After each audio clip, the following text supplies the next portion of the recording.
الحمد للہ وحدہ والصلاة والسلام علی من لا نبی بعدہ اما بعد۔ میرے محترم سامعین، عقیدہ واسطیہ کے دروس میں آج درس کا موضوع ہے اہل سنت والجماعت کا امت کے ساتھ، بالخصوص اہل ایمان کے ساتھ عام تعامل کا بیان۔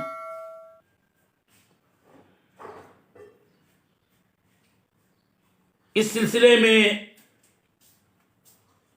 شیخ الاسلام ابن تیمیہ نے بڑی بنیادی باتیں بتائی ہیں اور انتہائی جامع طور پر اہل سنت والجماعت کے تعامل مع الناس درجہ بدرجہ تمام لوگوں کے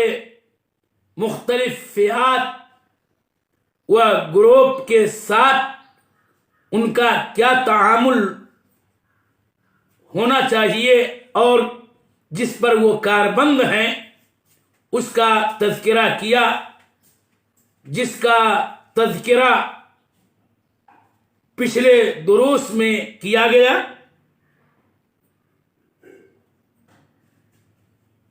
آپ رحمہ اللہ نے تعامل مع الامہ کو بیان کرتے ہوئے جہاں یہ کہا کہ ان کا تعامل امر و نہی کے سلسلے میں امراء، اولیاء الامور، حکام اور ساتھ ساتھ علماء کے ساتھ کیا ہوتا ہے، اس کو بڑی ہی جامعیت کے ساتھ بیان کیا اور اس موضوع سے متعلقہ بہت ساری اہم ترین باتیں بطور شرح و توضیح آپ کے سامنے پیش کی جا چکی ہیں۔ اصل میں ایک مسئلہ یہ بہت اہم ہے جو آج کل عام ہے۔ بعض یہ کہتے ہیں کہ موجودہ دور میں ٹھیک ہے سلفی عقیدے کی بڑی اہمیت ہے، لیکن عصری مواجہہ یعنی زمانے کا مقابلہ بھی تو کرنا ہے،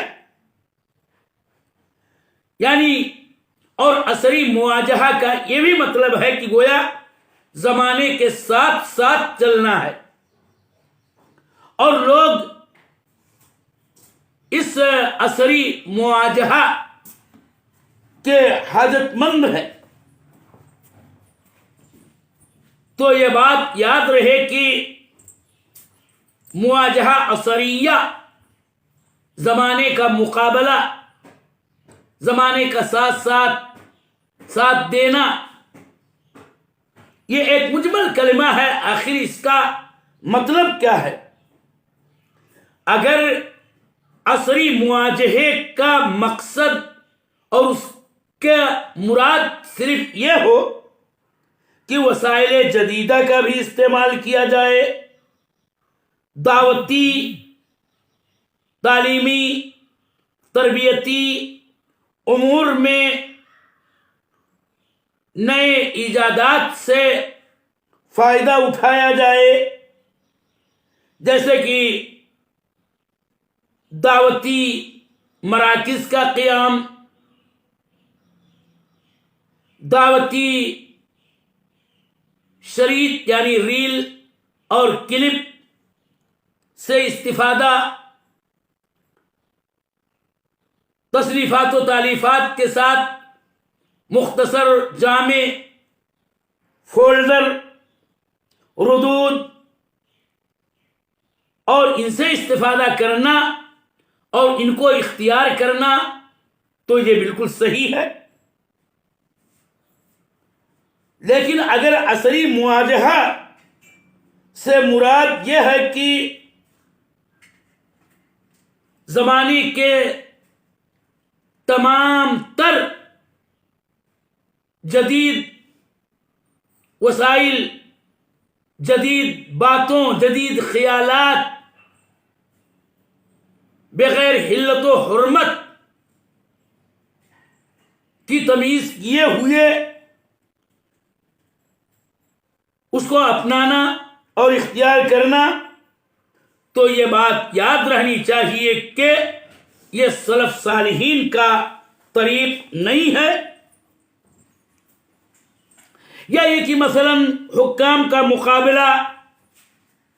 جدید طریق سے کیا جائے، جو افکار اوروں کی جانب سے آئے، اور اس طرح سے بہت سارے مسائل میں آزاد روی اور بلا قید و بند ہر طریق اپنانا، حتیٰ کہ تمام کتاب و سنت سے ثابت نظم و نسق کو درکنار کر کے افکار مغرب کو اپنا کر کے اور یوں حکام کا مقابلہ کرنا، تو یاد رہے کہ یہ طریقہ سلف کے مخالف اہل السنہ کے عقیدے کا ایک جز تعامل مع الناس ہے. اس میں کوئی شبہ نہیں کہ امراء ائمہ کے ساتھ کیا معاملہ کیا جائے، قصات فساق اہل بدعات کے ساتھ اہل السنہ والجماعت طائفہ منصورہ فرقہ ناجیہ کا تعامل کیا ہونا چاہیے، اور اس طرح سے تمام افراد امت کے ساتھ، تمام مسلمانوں کے ساتھ ان کا تعامل کیا ہونا چاہیے، اسی کا بیان جاری رکھتے ہوئے شیخ الاسلام ابن تیمیہ نے اخیر میں یہ فرمایا ہے کہ وَيَدِينُونَ لِلْأُمَّةِ بِالنَّصِيحَةِ، کہ اہل سنت والجماعت امت کے لیے اخلاص، خیر خواہی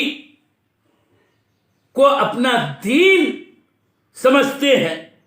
دیرونہ کا مطلب ہی یہی ہے کہ وہ امت کو نصیحت کرنا یہ عبادت سمجھتے ہیں، اسے عبادت میں شمار کرتے ہیں. جیسا کہ تمیم بن اوس الداری رحمہ اللہ رضی اللہ تعالی عنہ کی روایت ہے کہ نبی صلی اللہ علیہ وسلم نے فرمایا الدین النصیحہ، اور اپنی یہ بات 3 مرتبہ کہی. صحابہ نے پوچھا کہ یہ نصیحت کس کے لیے؟ آپ نے فرمایا اللہ کے لیے، اس کی کتاب کے لیے، اس کے رسول کے لیے، ائمہ مسلمین کے لیے اور عام مسلمانوں کے لیے. میرے محترم سامعین، یہ حدیث احادیث نبویہ کے پورے ذخیرے میں بڑی ہی اہمیت کی حامل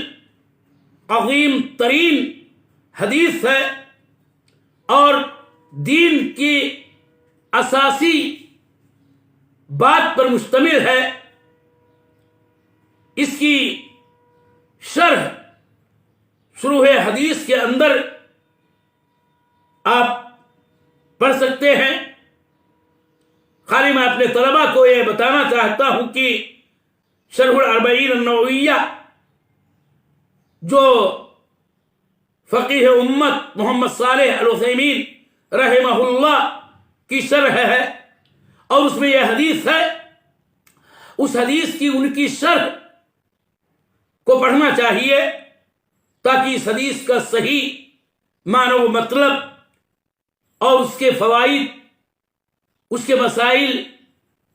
کو گہرائی گہرائی کے ساتھ جان سکیں۔ میں مختصراً یہ بتانا چاہتا ہوں کہ اس حدیث میں دین کو سراپا نصیحت کہا گیا ہے۔ دین کیا ہے؟ یہ ہمارا دین، دین عمل، جس کا نام دین اسلام، اور اس طرح سے پورے دین کو اللہ کے نبی صلی اللہ علیہ وسلم نے اس حدیث کے اندر نصیحت کہا ہے۔ نصیحت کا کیا مطلب ہے؟ نصیحت کہتے ہیں اخلاص الشیء کو، کسی چیز کے اخلاص کو، اس کی پیورٹی، اس کی اصالت کو نصیحت کہا جاتا ہے۔ گویا دین سراپا اس کا اخلاص ہے۔ صحابہ کو بات پوری سمجھ میں نہ آئی، وہ اپنے طریق سے نبی صلی اللہ علیہ وسلم سے استفسار کرتے ہیں کہ قلنا لمن ہی یا رسول اللہ، یہ نصیحت، یہ اخلاص کس کے لیے، کس کے لیے ہم دین کو خالص کریں؟ تو اللہ کے نبی صلی اللہ علیہ وسلم نے بہت جامع طور پر اس کا معنی بیان کیا اور کہا یہ نصیحت اللہ کے لیے، اور اللہ تعالی کے لیے نصیحت کا مطلب یہ ہے کہ دین کو، جس کا معنی عبادت کا ہے، اللہ کے لیے خالص کر دیا جائے، اور یہ اخلاص اس کی ربوبیت، اس کی الوہیت اور اس کے اسماء و صفات پر ایمان اور ان تمام کے تقاضوں کی تکمیل کے ذریعہ ہوگا۔ اور اس طرح سے نصیحت کا اللہ جل وعلا کے لیے ہونے کا مطلب یہ ہے کہ اللہ تعالی کی توحید اور توحید الربوبیہ، توحید الاسماء والصفات اور توحید الوہیت، ہر ایک میں اخلاص ہونا چاہیے۔ اور آپ نے کہا کہ یہ نصیحت اس کے رسول کے لیے ہو، اور میں اختصاراً یہ بتانا چاہتا ہوں کہ رسول پاک صلی اللہ علیہ وسلم کے لیے نصیحت اور اخلاص کا مطلب یہ ہے کہ آپ کی سنتوں کی کامل پیروی کی جائے، اور ابتداء و احداث سے، احوا سے مکمل طور پر اجتناب کیا جائے، اور رسول پاک صلی اللہ علیہ وسلم کے جو تمام حقوق ہیں ان حقوق کو ادا کیا جائے، کہ آپ کی کامل مجرد مطابقت کی جائے، اور آپ کے اوامر کی پابندی کی جائے، نواہی سے اجتناب کیا جائے، آپ سے محبت کی جائے، آپ کی جانب سے دفاع کیا جائے، اور یوں جملہ حقوق النبی صلی اللہ علیہ وسلم کو ادا کیا جائے۔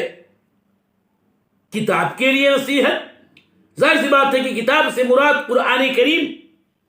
اور قرآن کریم کے لیے اخلاص کا معنی ہمارے ایمان کے لیے یہی ہے کہ اس کو اللہ تعالی کی منزل کتاب ہم مانیں، اس کی تلاوت کریں، اس کو اپنے تمام امور میں حکم مانیں، اسی کی روشنی میں فیصلہ طلب کریں، اس کے حلال کردہ کو حلال جانیں، اس کی حرام کردہ اشیاء کو حرام سمجھیں، اور اس طرح سے تمام تر جو حقوق ہے کتاب اللہ کے اس کو ادا کریں۔ ائمہ مسلمین کے لیے نصیحت ہے، اور یہ ہے دین نصیحت کا نام۔ اور ائمۃ المسلمین میں دونوں ہی فئہ، علماء کا اور اسی طرح سے امراء کا شمار ہے، اس میں کوئی شبہ نہیں۔ تو معصیت کے علاوہ میں معروف میں علماء کی، اسی طرح سے حکام اور امراء کی، سلاطین کی اطاعت کی جائے اور ان کا حق پہچانا جائے، ان کے حقوق کو ادا کیا جائے، اور ان کی اللہ جل وعلا کی اطاعت کے دائرے والی تمام باتوں کو کہ یہ کتاب و سنت سے ماخوذ ہے، اس پر عمل پیرا ہوا جائے۔ اور حکام کے خلاف بالخصوص معاذ اللہ کسی طور پر بھی جب تک کہ وہ دائرے اسلام میں ہیں خروج اور بغاوت نہ کی جائے، ان کی نافرمانی نہ کی جائے، الا یہ کہ ان سے کسی ایسی معصیت کا صدور ہو جو مخرج من الملہ اور ناقض الاسلام ہوتی ہے، اور وہ بھی اس کے لیے برہان اور دلیل واضح ہو، اور ان کا کفر بواح ہو کہ جس کے اندر کسی شک اور شبہے کی گنجائش نہ ہو۔ مثلا یہ کہ وہ صنم کا سجدہ کرتا ہو اور اس طرح کے نواقض اسلام کا ارتکاب کرتا ہو مثلا۔ اور اس کے بعد آیا درجہ عامۃ المسلمین کے لیے نصیحت کا۔ اس کا کیا مطلب ہے؟ اس کا مطلب یہ ہے کہ ان کے ساتھ عام مومنانہ محبت کا سلوک ہونا چاہیے، بر و تقوی پر ان کا تعاون کرنا چاہیے۔ البتہ اسم و عدوان کے سلسلے میں ان کا تعاون نہیں ہونا چاہیے۔ تو بہرحال نصیحت ایک جامع معنی کلمہ ہے کہ جو تمام اصول دین و فروع دین سب کو شامل ہے، توحید کو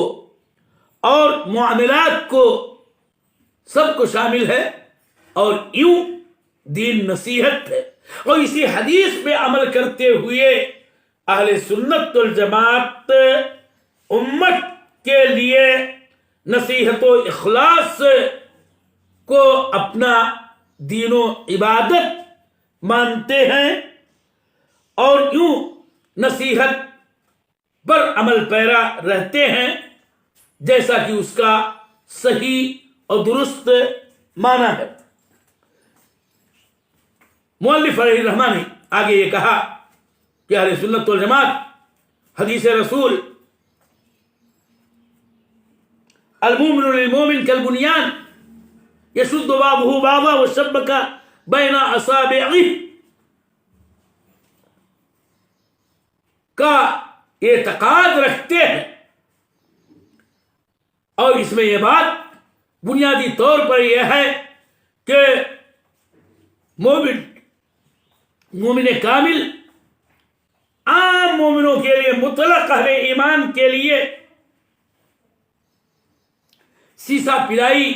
ہوئی دیوار کی مانند ہوتا ہے کہ جیسے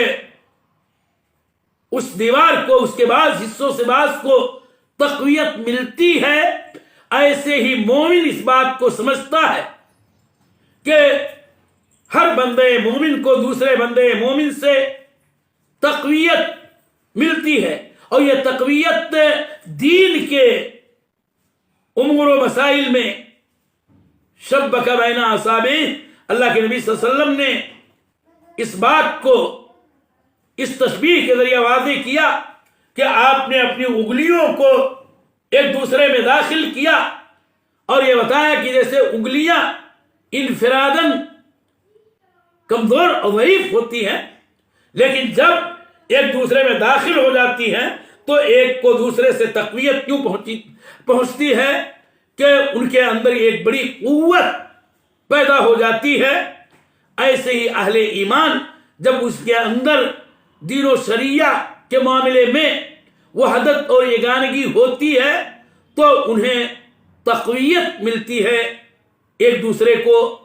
طاقت میسر ہوتی ہے۔ تو اس بات پر وہ ایمان رکھتے ہیں، اور ہر مومن کو اپنا معاون اور مددگار سمجھتے ہیں، اور یوں انہیں مضبوطی و پختگی ملتی ہے۔ اور ساتھ ساتھ اہل سنت والجماعت اس عظیم حدیث پر ایمان رکھتے ہوئے اس کا بھی اعتقاد رکھتے ہیں کہ ہمیں چاہیے کہ ہمارا تعامل اپنے دوسرے مومن بھائی کے ساتھ ایسے ہونا چاہیے کہ جس سے اس حدیث کے ہم مصداق بن سکیں، اور وہ حدیث ہے کہ مثل المؤمنین فی توادہم و تعاطفہم و تراحمہم کمثل الجسد اذا اشتکى منہ عضو تداعى له سائر الجسد بالحمى والسہر، کہ آپ نے فرمایا مومنوں کی مثال ان کی آپسی مودت، آپسی محبت، آپسی شفقت اور رحمت میں ایک جسم کی مانند ہے کہ اگر اس کا کوئی عضو کسی مرض، تکلیف، درد میں مبتلا ہو تو سارا بدن بخار سے تپنے لگتا ہے اور بے خوابی کا شکار ہو جاتا ہے، نیند نہیں آتی۔ تو ایسے ہی مومنوں کا اپنا طریق ہوتا ہے، ان کا سلوک ہوتا ہے کہ وہ اپنے دوسرے مومن بھائی کو اپنا سمجھتے ہیں، اور یوں کہ اگر ان میں سے کسی کو تکلیف لاحق ہو جائے تو اس کا درد، اس کی ٹھیس محسوس کرتے ہیں کہ انہیں قرار نہیں آتا ہے۔ یہ ہے اہل سنت والجماعت کا عام اہل ایمان کے ساتھ تعامل اور برتاؤ، اور اس مسئلے کو ہمارے علماء سلف نے عقیدے کی کتابوں میں ذکر کیا کہ اس کی بھی اپنی اہمیت تھی، تاکہ دیگر اور منتسبین الی الاسلام فرقوں اور ان کے طریق و منہج سے ان کا طریق و منہج ممتاز ہو جائے۔ مثلا خوارج کا معاملہ یہ ہے کہ وہ اہل ایمان کو معمولی سی غلطی پر اور معصیتوں کے ارتکاب پر، کبائر کے ارتکاب پر کافر تک کہنے لگتے ہیں، جبکہ ایسا نہیں ہونا چاہیے۔ اور خوارج کے بارے میں یہ بات یاد رہے کہ خوارج نے ہمیشہ اہل اسلام کو قتل کیا ہے، اہل اوثان کو چھوڑا اور اہل اسلام کو قتل کیا کہ وہ اپنے علاوہ بقیہ کو کافر تک سمجھنے کا اعتقاد رکھتے ہیں، اور یہ چیز ان کے اصولوں کے اندر داخل ہے۔ تو اس کے برعکس اہل سنہ والجماعہ کا موقف یہ ہے کہ اپنے مومن بھائیوں کو اگر ان کے اندر کوئی کمی خامی دیکھتے ہیں، انہیں کسی معصیت یا فسق میں گرفتار سمجھتے ہیں، تو ان کی اصلاح کی فکر کرتے ہیں، ان کو راہ راست پر لانے کی کوشش کرتے ہیں، ان کے ساتھ اصل ایمانی محبت روا رکھتے ہیں، اور یہ چیز ان کے ترک معصیت میں ممد و معاون ہوتی ہے، نہ کہ مثلا خوارج کے مانند۔ شیخ فوزان حفظہ اللہ نے اپنی ایک عبارت میں کہا ہے کہ پوری تاریخ میں خوارج کے بارے میں یہ بات بالکل ہی نہیں جانی جاتی کہ انہوں نے کفار سے قتال کیا ہو، بلکہ ہمیشہ اور پورے تاریخ میں برابر یہی رہا ہے کہ انہوں نے اہل اسلام ہی سے لڑائی جھگڑا کیا اور انہی کو قتل کیا ہے۔ تو اہل سنت والجماعت کا طریق اس کے برعکس ہے کہ وہ حدیث المومن للمومن کالبنیان اور مثل المومنین فی توادہم والی احادیث کی روشنی میں بقیہ اپنے دیگر مومن بھائیوں سے سلوک روا رکھتے ہیں اور یوں وہ ایمانی تقاضوں کو پورا کرتے ہیں اور بہتر تعامل کے ذریعہ وہ شیطان کے ممد و معاون معاذ اللہ نہیں بنتے. یہی اصل مقصود ہے اس عبارت کا کہ وہ امت کو نصیحت کرنا اپنا دین و عقیدہ اور عبادت